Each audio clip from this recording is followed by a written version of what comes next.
जो जनाब साहिब पठान साहब, इनसे गुजारिश करता हूँ कि अपने ख्यालों का इजहार करें। जोरदार तालियों के साथ में इस्तेमाल करिए।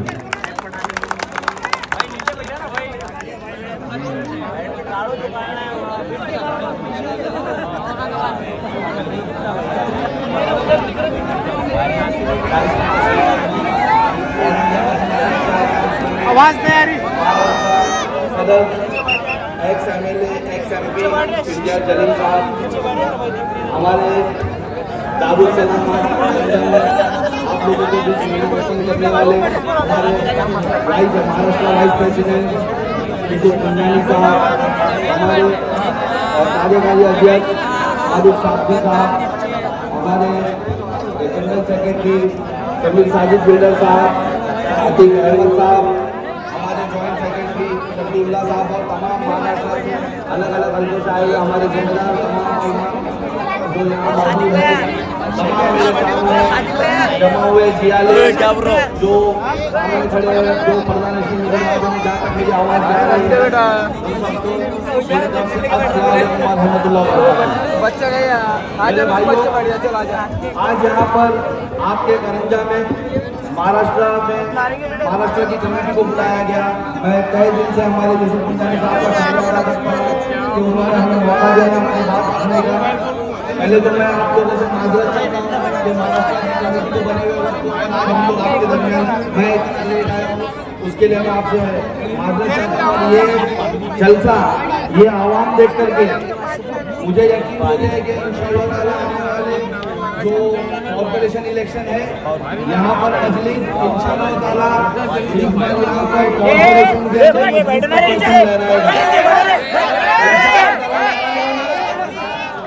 देखिए, आज हमारा यहाँ आपके बीच में आना, आप लोगों से मुखातिब होना, उसका मकसद क्या है? हम बताने आए कि आप अपनी क़यादत को मजबूत करिए। जलसों में इस तरीके से आपने कैसा है ना, आज यहाँ पर एक प्यार का सबूत है, उसी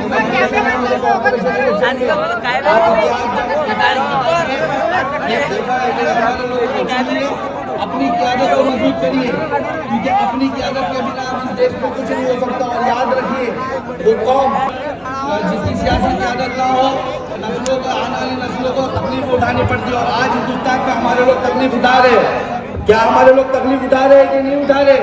कहीं पे हमारे लोगों में दाढ़ी देख करके गोली मारी जा रही है, कहीं पे हमारे लोगों को, कहीं पे कोई यानी कुछ गुंडे टाइप लोग कहीं पे रोक लेते हैं कि आप गौ रक्षक है हम, और आप हमारी जो भी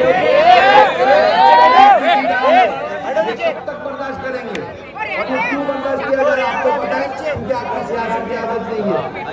आज आपने देखा कि हर एक मुद्दे पे बैरिस्टर असदुद्दीन ओवैसी साहब किस तरीके से हमारे लिए आवाज उठाते हैं, किस तरीके से हर मुद्दे पे उनकी आवाज आती है। आपने देखा महाराष्ट्र के अंदर एक हमारे पास हमारे शहर महाराष्ट्र इंडिया जलील साहब मौजूद है। हर एक मुद्दे पे आज आप देख रहे हैं कितना बड़ा सा खुलासा मैं कहता हूँ कि इंडिया जलील साहब कितना बड़ा खुलासा यहाँ पर, उसके लिए उनके ऊपर केसेस बनाए जा रहे हैं, उनको डराने की धमकी देने की कोशिश की जा रही है, फिर भी वो डरते हुए आज इतनी सब मुसीबत के बावजूद भी वो आप लोगों के दरमियान आए। तो क्यों आए? क्योंकि आपको समझा सके कि अब वक्त आ गया है कि अब हमारी क़यादत मजबूत की जाए। क्या ये वक्त नहीं है कि हम जलसों में आएंगे और सिर्फ नारे लगाएंगे, सिर्फ हम जैसे लोग खड़े होकर स्टेज पे कहेंगे कि तेरा मेरा रिश्ता क्या,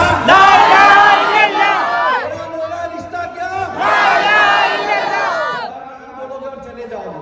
अरे तेरा मेरा रिश्ता क्या, अगर है तो इस बार ऐवानों में तुम्हारे भाइयों को पहुंच तुम्हारा होना चाहिए, तब जाकर के रिश्ता मजबूत होगा। और आप सोचे, जैसे अभी हमारे इमाम साहब मुफ्ती साहब बता रहे थे कि आप सोचे कौन आवाज उठाता है। आज नामूसे रिसालत पे जब बात आई, आपने देखा कि नामूसे रिसालत पे जितने भी दीगर पार्टियों के जितने भी मुस्लिम यानी लीडरान थे, सबके मुंह में मिठाई पड़ी हुई थी, सब चुप थे। किसने आवाज उठाई? अरे आज वो हाल है कि अगर उन जो लोगों ने पहले आवाज उठाई थी उनके लोग अगर आज बोलते कि भाई वापस से इसके ऊपर कुछ बोल दिया जाए, तो उन लोगों में आपस में बात होती है कि मत कर, नहीं तो वो इम्तियाज जलील जो है ना, जो हुजूर का दीवाना, वो ऐसे दीवानों की टोली लेकर फिर से रोड पे आ जाएगा। ये रोक दी जाती है। क्यों रोक दी जाती है? क्योंकि एक बता रहा है कि मैं यहाँ पर खड़ा हूँ और मैं जरा भी मेरी हुजूर की शान में गुस्ताखी बर्दाश्त नहीं करूँगा। तो क्या आपको नहीं लगता ऐसे को ताकत देनी चाहिए? ऐसी क्या मजबूरी है कि यहाँ पर इतनी कसीर तादाद में लोग जमा है? मैंने जब यहाँ का डाटा मांगा तो मुझे पता चला कि 50% आबादी हमारे लोगों की है और यहाँ पर कमल वाले यहाँ पर जीत चुन के आते हैं। ऐसी क्या मजबूरी है? क्यों हम इख्तियार नहीं कर सकते? अगर हम 50% लोग, अभी हमने पुजारी साहब का डाटा देखा, माशाल्लाह अच्छे वोट किए उन्होंने, फिर भी आप सोचिए, मैंने जब देखा 5 गैरों के बीच में एक अपने वाला खड़ा था, 50% की आबादी अगर आप लोग इख्तियार कर देते तो शायद असेंबली में आज पुजारी साहब आपके लिए गुंजले होते, चिल्ला रहे होते। क्या हम नहीं कर सकते ये? क्या हम यहाँ से या कारंजा से असेंबली में पंजाबी साहब को नहीं पहुँचा सकते? अरे मेरे भाई, मैं आपसे पूछ रहा हूँ, आप जवाब दीजिए, क्या हम नहीं पहुँचा सकते?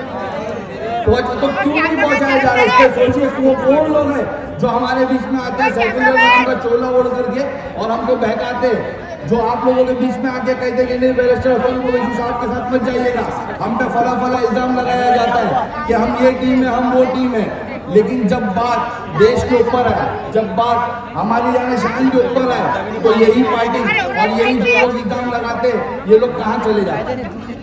कहाँ जाती है उनकी आवाजें? अरे इल्जाम लगाना आसान है, आज तक किसी ने साबित कर पाया? कोई नहीं कर पाया। फिर भी आप देखिए, इतने इल्जाम होने के बावजूद भी बैरिस्टर असदुद्दीन ओवैसी साहब पूरे हिंदुस्तान घूमते रहते आप लोगों को जगाने के लिए। मेरे सदर इंटर जलील साहब पूरा महाराष्ट्र घूमते रहते आप लोगों को जगाने के लिए। अब वक्त आ चुका है कि हमारी क़यादत को मजबूत किया जाए। इंशाअल्लाह ताला मैं यही उम्मीद के साथ यहाँ आया था कि हमारे लोगों से मिलूंगा, उनको बताऊंगा कि इस बार मौका है, आपके पास एक क्या कहूँ कि आपके पास एक मजबूत लीडर अभी है हमारी तरफ से। आप दूसरे पुजारी साहब का हाथ मांगिए, यहाँ पर अपने लोगों को ऐवानों में पहुँचाइए इंशाअल्लाह ताला, और इसके बाद वापस हम लोग आकर के इससे बड़ा जलसा करेंगे इंशाअल्लाह ताला। यही उम्मीद के साथ में आया था। बहुत मुख्तसर है, बोलना बहुत कुछ था, लेकिन चिट्ठी आ गई है, संदेशा आ गया, अब जाना होगा इंशाअल्लाह ताला। अगली बार मुलाकात करेंगे। अल्लाह हाफ़िज़। बहुत बहुत शुक्रिया सैयद पठान साहब। इसके बाद में काका साहेब काकड़े